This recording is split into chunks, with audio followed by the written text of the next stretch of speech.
Hello, my amazing artists. Well, I hope you enjoyed the story about Nigel and the moon.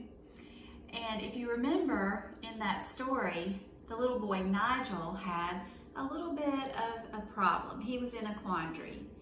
And he also would go home after school, and at night he would talk to someone or something.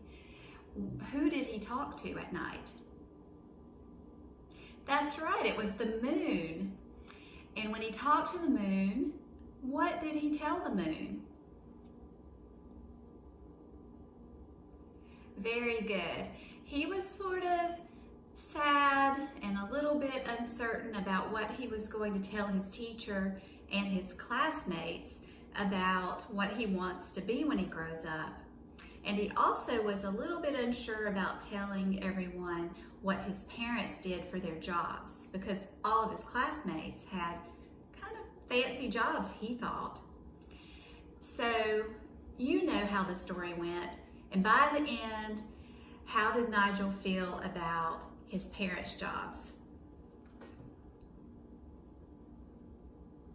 Yes, it was wonderful because his class cheered. They thought his mom had a wonderful job and that his dad's job was really cool. And then what did Nigel say he wants to be when he grows up? Isn't that awesome? So I love how the story went, and especially the ending. And today in our art project, the things we're going to use are a piece of white paper, plain white paper. And if you can find a circle, it's a little bit bigger than my hand. It would be a good bit bigger than your hands, which are smaller than mine. And this is just a little plate that I found, but you could use a plate from your kitchen cupboard, or you could just draw the circle straight. That's possible. So the first thing we're going to do is we're going to take our pencil, and we are using watercolors as we discussed. And later, we're going to also be using a gold pen. This is a Jelly Roll gel pen, so if you get a chance to get one of these, that would be awesome. And I will be giving these to you, my Jefferson students. So the first thing we're going to do is we're going to trace a circle. Make sure that it's pretty well in the center of your paper. And you're going to hold it down in the center so that it doesn't move around or scoot around. And then take your pencil, holding it kind of straight up, and you're just gonna kind of hold it loosely and trace it all the way around. Now you can either lift your arm up like this and keep going, or if you'd rather, you can bring your pencil out, you know, jump it over your arm and then keep going like this. And you just have to go around it one time, and you have a nice circle, which is going to be your moon. Now, everybody say with me, I am not going to paint inside my moon today. All right, good job. So we're gonna only paint the night sky today. And then the next time we're gonna be painting the moon. So you have a cup of water, and you can set your circle tracer over to the side. And you can take a big paintbrush if you have one. Any size paintbrush will be fine. And you just want it slightly wet. So I just always say to kind of brush it off on the lip of the cup or the edge of the cup, or you can gently tap it, but no hard tapping, please. And today, we're going to be using watercolors. And remember from our last painting time, I said that you needed to wake up the color. So let's start with this dark blue. And we are going to start painting all around the moon, remembering not to get inside the moon. And what do you need to do if your paint dries out on your paper? That's right, you're gonna add water, just a little bit. You don't have to go around and around in your cup, especially if you're using the same color.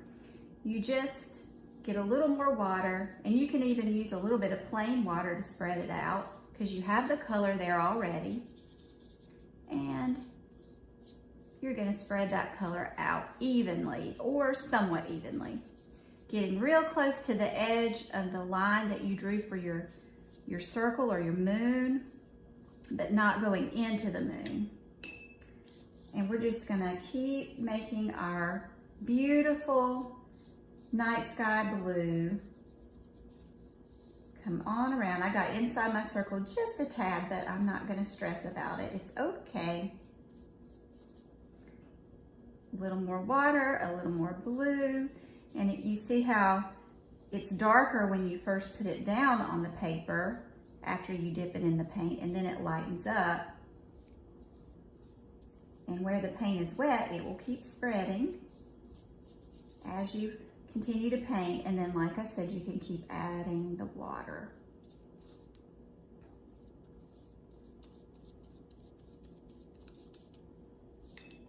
Okay, and now I'm going to take the purple. We said we were using purple and blue. And I'm just going to mix that purple into the blue. You don't have to get it exactly on top of all of the blue. You can just do it in areas just for some variety. Variety is a principle of design that means difference. So we want to see a little bit of variety and difference in the night sky, not all one shade.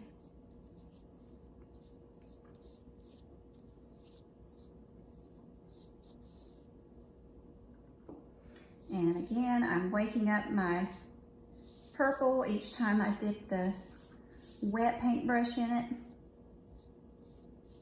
And I'm filling in all of the space. And you can even put your hand in the moon as you turn the paper, and that also helps keep your mind on the fact that you are painting the sky and not the moon today. So you have a beautiful white moon that you're going to keep white for now. And then just look at your painted paper and see if you like the blending of the blue and the purple, and you can add more anywhere that you would like. Now we want to keep our paper pretty wet, and while you are looking at the painting, I am grabbing our magic material, and you can keep painting as you need to. Our magic material today is plain salt. But before I use the plain salt, with your liquid watercolors, we did regular watercolors at first. With your liquid watercolors, which are also in kind of a purplish, kind of fuchsia color, we're going to get our paper coated with that as well. And with that really deep blue. And so liquid watercolors are already wet, which gives them the ability to spread easily without adding extra water. You can add extra water, but you don't have to put it in the liquid watercolor. You can just put it in the painted paper wherever you would like. So I'm getting my paper really nice and saturated with color all around the moon until I am happy with my painting. Now, what we're gonna add is some salt. And the reason we're gonna add salt is because it creates the look of stars in the night sky. So you're gonna take a little bit of salt in your hand, like this, just a pinch of salt, and we're gonna put it right in our wet paint. Just sprinkling it around, and if it gets in the moon, that's okay, but you wanna keep it mostly in your painted area. And if it does get in the moon, just scoot it into the paint, because that's where the magic happens.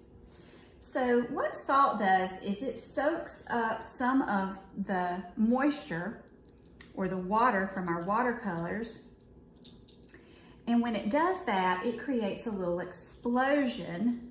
It doesn't make really a sound, but it creates the look of an explosion or a bloom, as it's known in the art world. So I'm just gonna keep adding this. You can kind of see it bubbling up there already. And if you don't see it bubbling up, just keep checking. And then I'm just gonna kind of dust my hands off like that.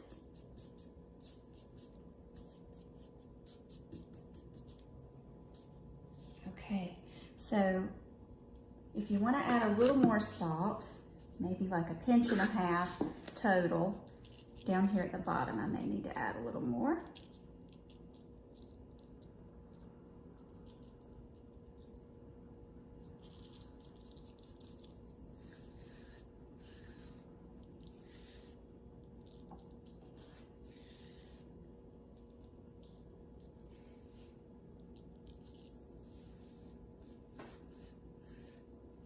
All right, so the salt that landed inside the moon, I'm just going to gently sweep it with my fingers into the painted area, and try not to get your paint mixed up into the moon. If a tiny bit gets in the moon, it's no problem.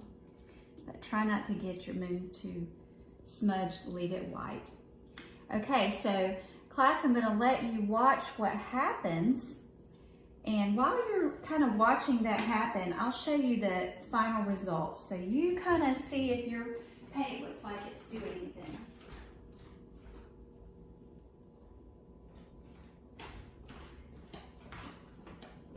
You may be seeing a little bit of bloom or a little bit of the water getting sucked up by the salt.